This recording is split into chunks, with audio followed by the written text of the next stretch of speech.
পুরো পৃথিবী জুড়ে চলছে তৃতীয় বিশ্বযুদ্ধ।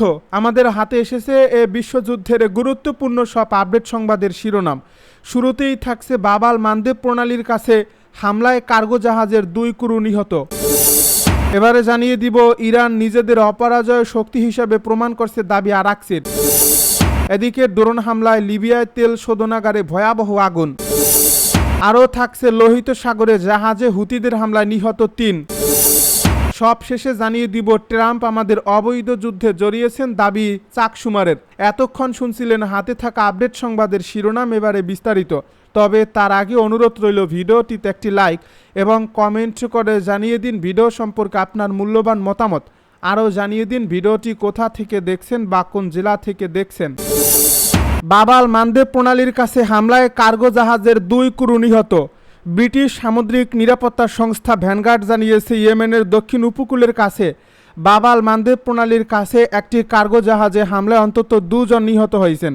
সংবাদ সংস্থা এএপি ইয়েমেনের কোস্ট গার্ডের একটি সূত্রের বরাত দিয়ে জানিয়েছে লোহিত সাগরের প্রবেশ মুখে এই জাহাজটিতে ইরান সমর্থিত হুতিরা হামলা চালায়। এই সূত্রটি আরও জানায় বাকি ক্রু সদস্যদের উদ্ধার করা হয়েছে।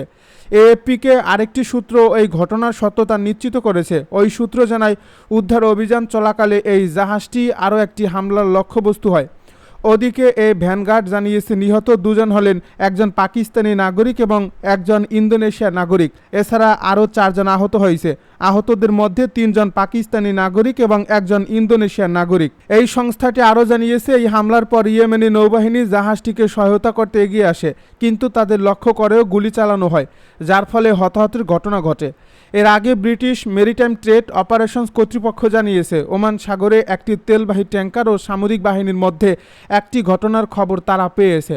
জাহাজ উদ্ধার ও রক্ষণাবেক্ষণের কাজে নিয়োজিত ভ্যানগার্ড ইনস্টিটিউট তখন জানায় তারা খবর পেয়েছে যে পানামার পতাকাবাহী একটি কন্টেইনার জাহাজ ওমান সাগর দিয়ে পশ্চিম থেকে পূর্ব দিকে যাওয়ার সময় এবং পাকিস্তানের উপকূলের কাছাকাছি অবস্থানকালে একটি হেলিকপ্টার থেকে ছোড়া ক্ষেপণাস্ত্রের লক্ষ্যবস্তু হয়।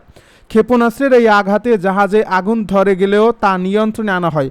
তবে হামলার পর এই জাহাজটি নিয়ন্ত্রণ হারিয়ে ফেলে এবং চলাচল বা দিক পরিবর্তন করতে সক্ষম হয়নি। ইরান নিজেদের অপরাজেয় শক্তি হিসাবে প্রমাণ করছে জানাল আরাকচি।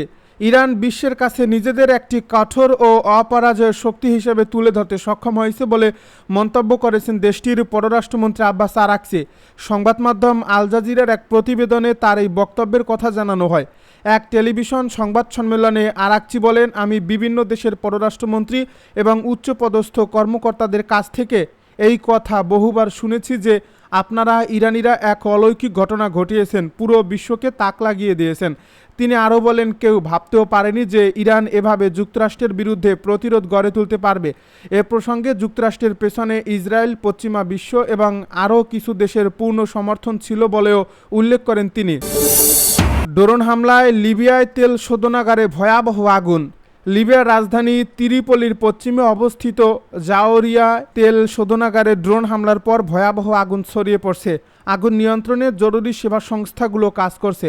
2 দিনের মধ্যে এটি সেখানে তৃতীয় হামলার ঘটনা, খবর বিবিসির। সোমবার সন্ধ্যায় এই শোধনাগারটিতে ড্রোন হামলা চালানো হয়।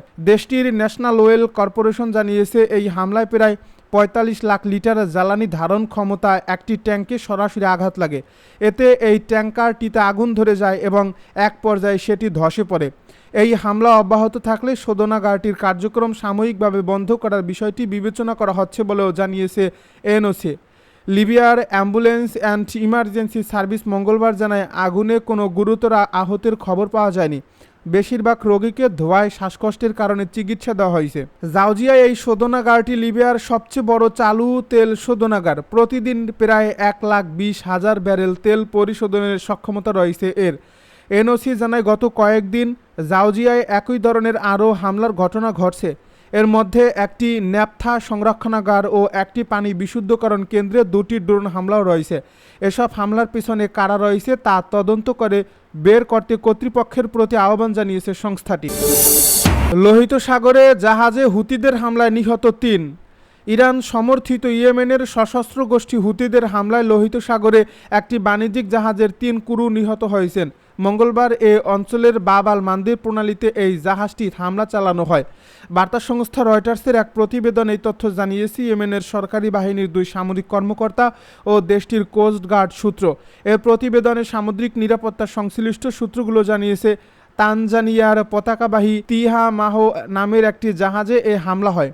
এই হামলায় নিহত 3 জনের মধ্যে 2 জন পাকিস্তানি এবং 1 জন ইন্দোনেশিয়ার নাগরিক। এই জাহাজটি ওমানের সাল্লা বন্দর থেকে জিবুতির দিকে যাচ্ছিল বলে জানা গেছে।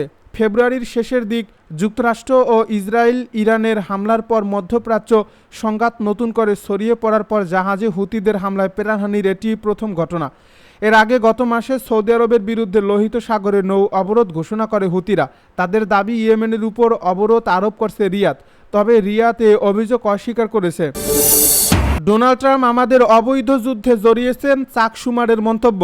ডোনাল্ড ট্রাম্প ইরান যুদ্ধে মার্কিন সেনাদের জীবন ঝুঁকিতে ফেলছেন এবং সাধারণ মানুষের জীবনযাত্রার খরচ বাড়াচ্ছেন বলে মনে করেন মার্কিন সিনেটরের নেতা চাক শুমার।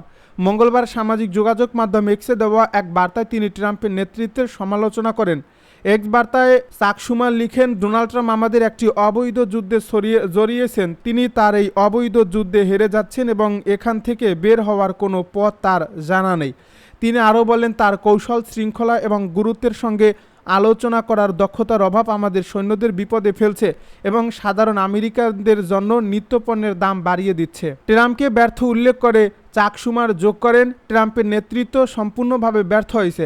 আমাদের অবিলম্বে এই যুদ্ধ বন্ধ করা উচিত এবং তিনি যে ক্ষতি করছেন তা মেরামতের কাজ শুরু করতে হবে।